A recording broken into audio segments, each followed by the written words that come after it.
Assalamu алейкум, ардактуу SK Production YouTube каналыбыздын жалпы көрүүчүлөрү. Мына ошентип кайрадан биз жаңы аймактабыз. Ош облусу Кара Суу району Кара Суу шаарында сиздер үчүн сонун бир эфирде тартууланганга бели байлап турган чагыбыз. Барыңыздар экранга жакыныраак олтуруңуздар. Анан айта кетчү нерсе астында подписацияны басып, коңгурону басып, катталып койгонду унутпаңыздар. Лайк басыңыздар, ой пикир болсо жазып калтырыңыздар. Биз баштадык.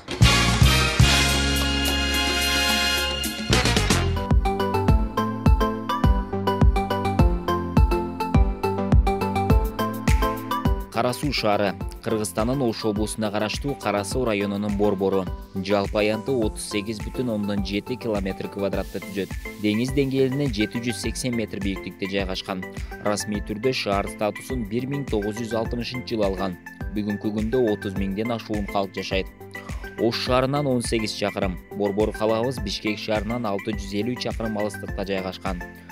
Шаарда бир интернат лицей, кыргыз, орус, өзбек тилиндеги мектептер, бир музыкалык мектеп иштейт. Ошондой эле Жомарт Бөкөнбаев атындагы эс алуу бага, бир кинотеатры жана шаардын чыгыш тарабында өлкөбүзгө белгилүү болгон Кара Суу базары жайгашкан. Батышында райондук оорукана жана айтылуу Кара Суу темир жол бекети да мына ушул шаарда орун алган.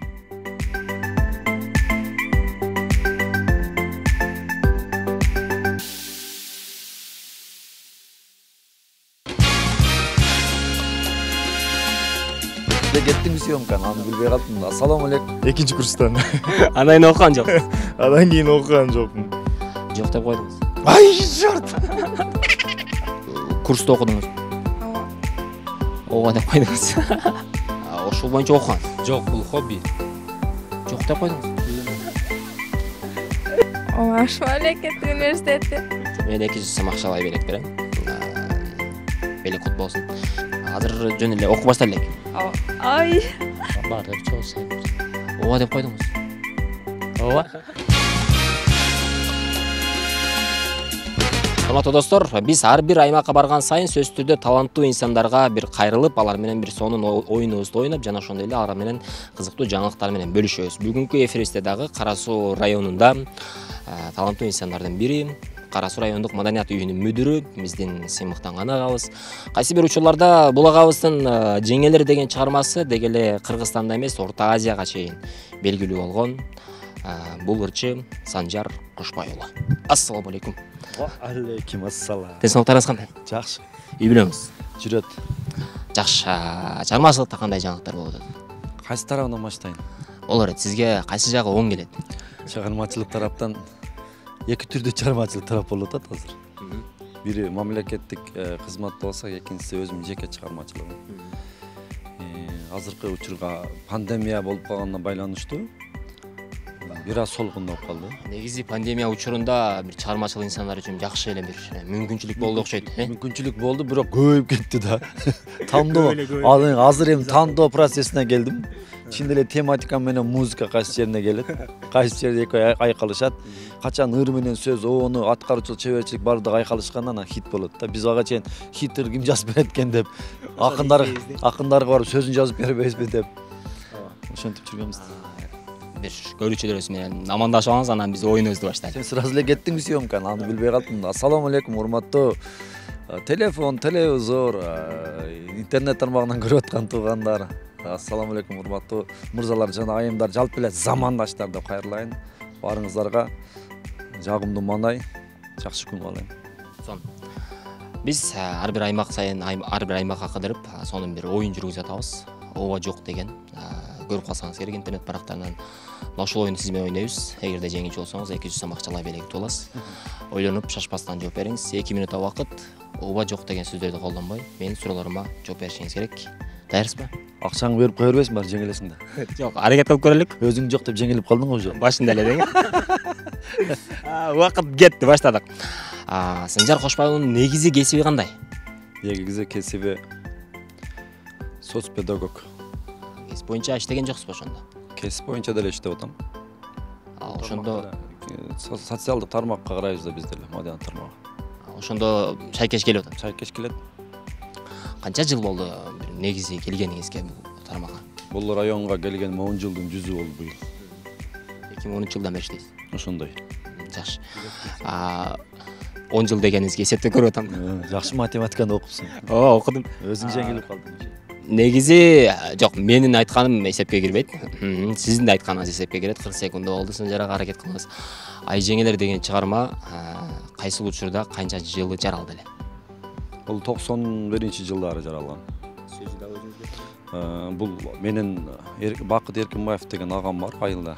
Менин агайларыбыздын бири Зүлпүдүн Акаев деген агайларыбыз бар. Ушул агайлардан идеясы менен жаралган. Мен буларды ээрчип жүрүп ал мезгилде жаш бала болчумун. 9-10 класста окуп жүргөн. Бата той деген нерсени мен көргөн эмесмин да. Жанакы биздин салтыбыз бар го, бата тойлор. Ошо бата тойго барганда, ошо салттын таасиринен ошолордун кийлигишүүсү менен ушул ыры жаралып калган. Ошондо сөзү жазылган. Сөзү дагы, обону дагы бирдейинен жаралган. Бир эле күн. Бир эле күндө, бир эле саатта, бир эле минутта, бир тойдо. Бир тойдо жаралды. Ооба. Неге ооба дедиңиз? Качан айттым мен? Азыр дедим. Сен айткандан кийин айттым да мен. 1 минута 34 секундда Тилекке каршы Санжар агабыз ооба деп койду. Байкабай калдыңыз, Мен айткан жокмун, сенден кийин айтып атам го. Айткан жокмун деп эми жок деген сөздү колдонуп койдуңуз. Санжар ага. Сен бир аз аядым да иним. Ооба. Жакшы бир кабыл элек болсун элибизге. Азыркы учурда эми негизи эң башкысы ден соолук деп калдык. Ошол жакшы кабыл элек сизден. Бизде баардыгыбыз эле жанагы ушул ааламды аралаган апаттан чочуп калбадыбы адамдар. Тартип болсо, биримдик болсо, анан бул апаттар жеңип кетебиз да. Буга чейинки ата-бабаларыбыз да биримдик менен, тартип менен ушундай көптөгөн апаттарды, бул биз көрбөгөн апаттар жеңип келген. Буюрса бизге көрүнбөгөн бул апаттарды биз да жеңебиз. Урматтуу кыргызстандыктар, сөзсүз түрдө Кыргызстаныбыз өнүгүп, өсүп, келечектеги мундарга жакшы замандар тартууланат деген ишенич жүрөгүбүздө болсун. Эң главный ден соолугуңар болсун, оорубаңыздар, бар болуңуздар. Ал эми чыгармачылыкта жүргөн менин бир туугандарымга ийгилик каалайын, чыгармачылыктарына. Ушул сен азыр жана эфир башында айтып кеткендей, ушундай убакыттан пайдаланып жакшы чыгармаларды жаратылсын, биз элдерге сунуштай берели. Жакшы күндөрүңүздөр көп болсун, тойлор болсун, концерттер болсун, жакшы күндөрдө чогулушуп жүрө берели. Сен дагы ушул ооба жок деп жүрөр. Турмушка үйлөндүң десе ооба деп, качан ажырашасың десе жок деп коюп жүрө берер. Сонун, рахмат. Жалпы көрүүчүлөрүбүзгө Санжар Кошпай уулу бир жакшы кабыл элегин айтты, биз дагы кошулабыз. Сизге ийгилик жумушуңузга бар болуңуз. Ошол 200 сом менен жакшы бензин куюп менин атыма макулбу? Жакшы кылып жетип алыңыздар.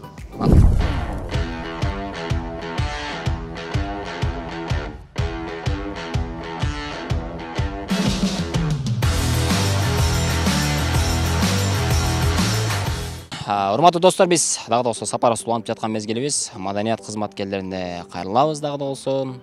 Ар бир айдын 6-сы долбоорунун катышуучусу, маданияттын мыкты кызматкери, төш белгисинин ээси Каныбек Разыков агабыз. Ассаламу алейкум. Ва алейкум ассалам. Ден соолуктарыңыз? Жакшы, рахмат өзүм.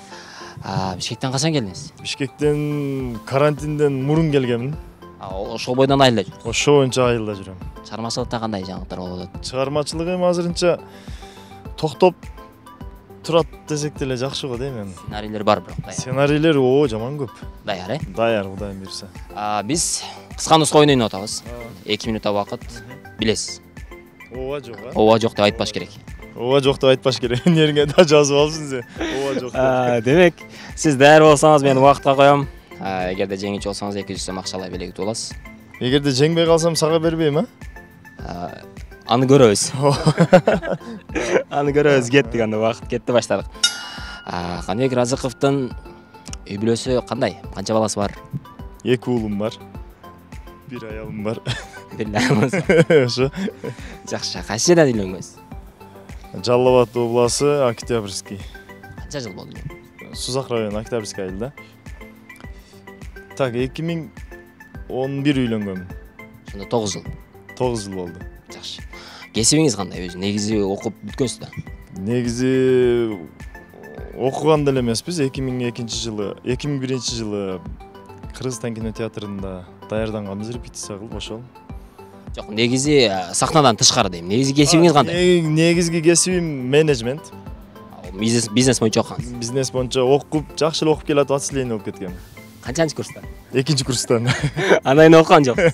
Андан кийин окуган жокмун. Жок деп койдуңуз. Ай, жорт. Тилекке каршы кандай калган 1 минуттун ичинде байкабай калдыңыз. Жок, байкабай калдым. Сен жаман алды айткенсиң да сен. Негизи жакшы эле суроо бердим мен. Жакшы эле суроо бердиң, ооба. Дагы бир көрбөйлүбү?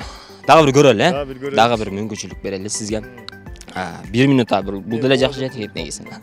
Убакыт кетти. Чыгармачыл инсандын баласы болуш кыйын эмеспи негизи? Агай үйдө дагы силерди кандай тарбиялады дегендей?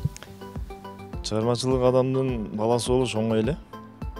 Үйдө дагы сатира үйрөтүп же сахнада гана үйдө аталык милдет. Чыгармачылык адамдын баласы болуш мен үчүн бир чети баягы мындай да. Көбүнчө кыйын жагы дагы бар. Кыйын жагы? Көчөдө өзүңү туура алып жүрүшүң керек. Рахман Разыковдун баласы деген. Баласы ишо да өзүңү да тааныйт. Анан кийин жакшы жактары көп да. Негизи жакшы жактары көп. Алып караган. Дейлekмин. Дебедиңиз. О деген менен токтодум. Жакшы жактары көп. Жакшы. Сиз өз негизи бул жакта Кара Сууда турасызбы же Бишкекте жашайсызбы? Кара Сууда турам. Дайым эле. Дайыма. Акыркы концерт кайсы айда болду ошондо? 8 мартта Москвада койдук. Ошол бойдон жыйынтыктады. Ошол боюнча кое элекпиз. Жакшы. Негизи bundan тышкарда эмнеге кызыгасыз? Спортко кандайсыз? Спортко спортко анча эмесмин. Жакшы, жакшы. Анча эмесмин деген жооп деле негизи жакшы. Эч алектенбедиңизби негизи? 2 классымда катышканмын. Кайсы? Таэквондо боюнча канча жыл жүрдүңүз? 1 жыл 2 ай. Андан кийин кеттиңиз. Андан кийин кеткем. Кайсы тармакка? Кодулдукка да. Ошо мектеп учурунда эле келгенсиз. Жо, андан кийин мектепти бүткөндөн кийин кеттим. Бирок жеңилип калдыңыз. Ооба да. Жок деп койдуңуз тилекке каршы. 6 гана секунда калган экен, 6 гана секунда. Бирок Каныбек ага сизге мен ошо 6 секунда үчүн 200 сом акчалай берейик. Ол жакта жеңдиңиз деп эсептеп коём. Жеңилип калгандар карап койгула, жеңдим. Жакшы кабат элек басыңыз. Эмне дейсиң, мен буга чейин сен экөөбүз да жолукканбыз. Жанагы башка эмеде передачада. Анан эми ооба жак деген оюнду буга чейин көргөмүн. Эмне эле оңой эле нерседен жеңиле берет экен адамдар деп ойлогомун да. Көрсө кыйын экен. Негизи кыйын экен. Ийгилик каалайм. Чыгармачылыгыңар өнүгө берсин, өркүндөй берсин. Рахмат чоң. Сизге убакыт бөлгөнүңүз үчүн чоң рахмат. Сизге дагы чыгармачыңызга келик. Бар болуңуз. Как раз 200 сомдук расход кылып келдим, мен 200 сомго бензин куюп кеттим. Чыгып калды. Ооба, чыгып калды. Рахмат. Достор, биз кубантабыз, катышуучуларыбыз бар. Кийинки катышуучубуз Нуржамал деген кызыбыз. Убакыт кетти, баштадык. Нуржамал, окуйсузбу, иштейсизби? Иштейм. Эмне жумуш кыласыз? Бухгалтерияда.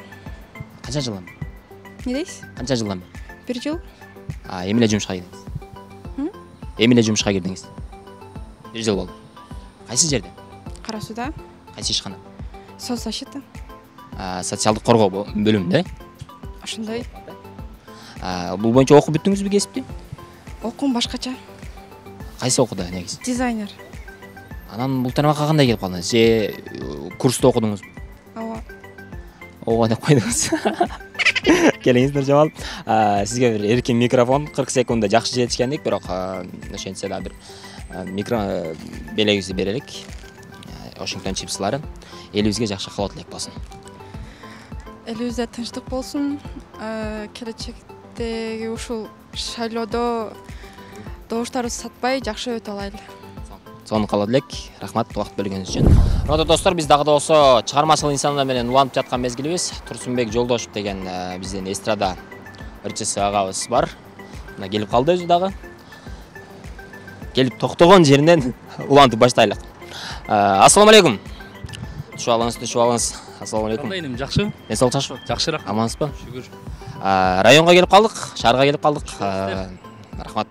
Сон көрүүчүлөрүбүз менен амандашып алыңыз, алгач. Ассаламу алейкум, урматтуу кыргыз элим. Баарыңыздарга аманчылык, ден соолук, үй бүлөлүк, берекелүү ден соолук тилейм. Сон. Кандай жаңылыктар болуп атат? Секен шүгүр жүрөбүз. жүрөсүздөр. Биз кыса нуска ойун ойноп атабыз. 2 минут убакыт. Ооба жок деген сөздөрдү колдонбой, менин суроолорума жооп беришиңиз керек болот. Эгер жеңүүчү болсоңуз 200 сом акчалай белек утуп аласыз. 200 сом утуп алам.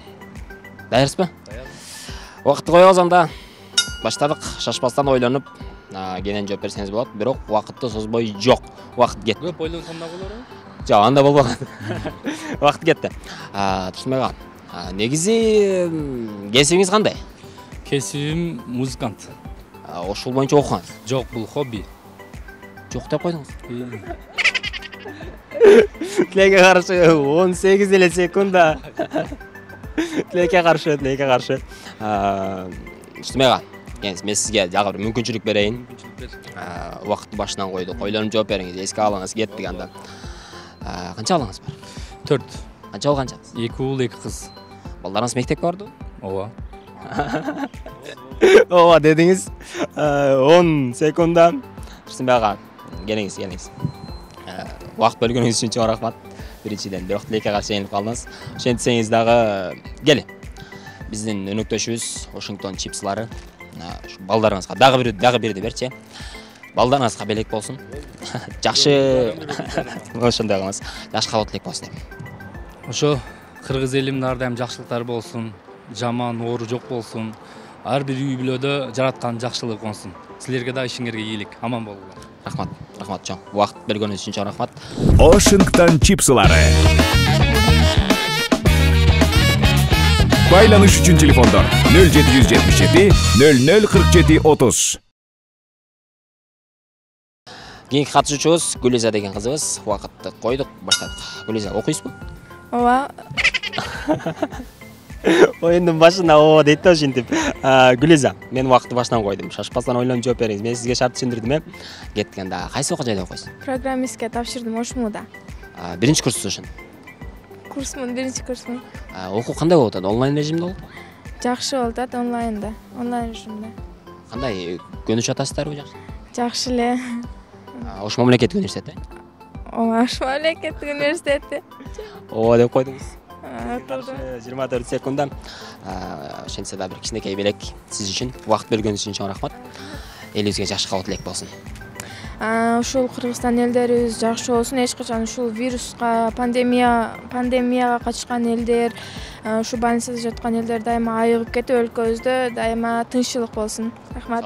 Сон, сизге да рахмат. Биз улантабыз. Достор, биз дагы да болсо эс алуучу парктагы тургундар менен оюнубузду улантабыз. Кийинки катышуучубуз атыңыз ким? Улукбек менен оюнубузду ойнойбуз. 2 минут убакыт. Ооба жок деген сөздөрдү колдонбостон менин суроолорума жооп бериш керек болот. Түшүнүктүүбү? Түшүнүктүү. Демек мен убакытты кое алайын дагы. Баштадык анда. Улукбек, эмне жумуш кылабыз?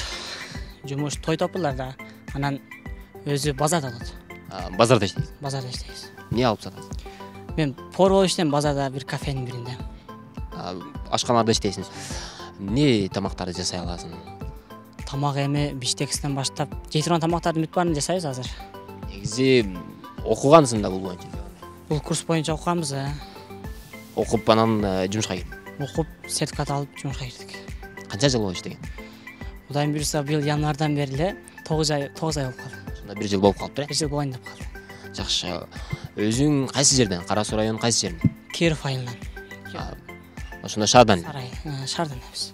Шаардан, жакшы. Кайсы жыл болду? 2001. 2001. Ошондо мектепти жаңы эле бүткөн турбайсыңбы ошондо? Мектеп бүткөнүбүзгө 2 жыл болду. 2 жыл болду. Студентсиңби, азыр окуйсуңбу? Окуйбуз. Сырттан. Сырттан окуйбуз. Кайсы окуу жай? Эмеде эле, ушул өзүбүздүн эле Скөлдө окууда. Кулинария боюнча. Ошондой окууга тапшырып койгон. Тапшырып койгонбуз. Жакшы. Жакында барасыз? Окуу болуп атат, эми барабыз да, азыр карантинге байланыштуу. Азыр онлайн болот. Онлайн болуп атат. Жакшы. 1 минут 15 секунда Улукбекте жакшы жетишкендик. Андан сырткарда эмне жумуш кыласың? Канча бир туугансың үй бүлөдө? Үй бүлөдө 2 бир тууганбыз. Канча алганчасыз? Экөөбүз тең уулбуз. Сен чоңу кичинесиң? Мен чоңбуз. Качан үйлөнөсүң? Быйыл Кудай буйруса. Быйыл үйлөнөсүң. Азыркы учурда мындай жакшы бир мүмкүнчүлүк болуп атат. Үйлөнүп ал, Үйлөнүп алабыз, Кудай буйруса. Аракет кыл деп коеюн. Негизи андан сырткарда эмне жумуштар кыласың? Же күн сайын эле ашканада болосуң? Мен бир аптада 2 жолу ашканада болом, анан калган учурлар тойдо болобуз. Өзү музыкантпыз, диджейбиз. Музыка коесуң. Музыка коебуз. Канча жылдан? 5 жылдан бери музыка коебуз. Бул боюнча окуган жоксуң, жөн эле үйрөнүп. Үйрөнүп ошол биздин акаларыбыз бошлорго чыгып чогуу жүрүп үйрөндүк. Үйрөнүп алдым. Үйрөнүп алдык. Жакшы. 2 минутта 3 секундда мен убакыт карабай калдым, өзү кеткен кол чаптыңыз. Жакшы, ол жеңүүчү болдук. Мен 200 сом акчалай белек берем. Белек кут болсун. Элибизге жакшы кабыл элек. Ассаламу алейкум кыргыз элим. Баарыңыздарга жакшылуу, бактылуу болуңуздар. Тойдор болсун, жакшы күндөрдө жолугайлы. Ойногула уткула, ооба жок. Сон. Ийгилик каалайбыз. Сон. Биз улантабыз достор. Биздин эки катышуучубуз Сауле деген сулуу кыз. Убакыт кетти, баштадык. Сауле, кайсы окуу жайда окуйсуң? Кыргыз-Түрк Манас университети Бишкекте. Кесибиңиз? Дипломат. Ошондо эл аралык мамиле. Келечекте дипломат болом. Канча жыл болду окуганыңыз? 1 эле жыл даярдоо бөлүмү бүттүм. Азыр онлайн окуп атасыз? Онлайн башталып элек бизге окуу. Азыр жөн эле окуу башталып элек. Ай. Неге ооба дедиңиз? 24 секундда Сауле тилекке каршы жеңилип калды. Жакшы бир кабыл тилек болсун элибизге. Баарына саламатсыздарбы, урматтуу кыргыз элим. Баарыңыздарга салам. Сиздерге кабыл тилек. Азыркы учурда баарыбыз эле билгендей, оору жайылды Кыргызстанга. Кудайга шүгүр, бирок азыр азайып калды. Ошон үчүн баарыбыз ден соолукта бололу. Баарыбызга ден соолук каалайм. Жана үй бүлөңүздөр менен тынч болуңуздар. Жергебизде тынчтык болсун. Ошо. Убакыт бергениңиз үчүн чоң рахмат. Мына ушундай достор.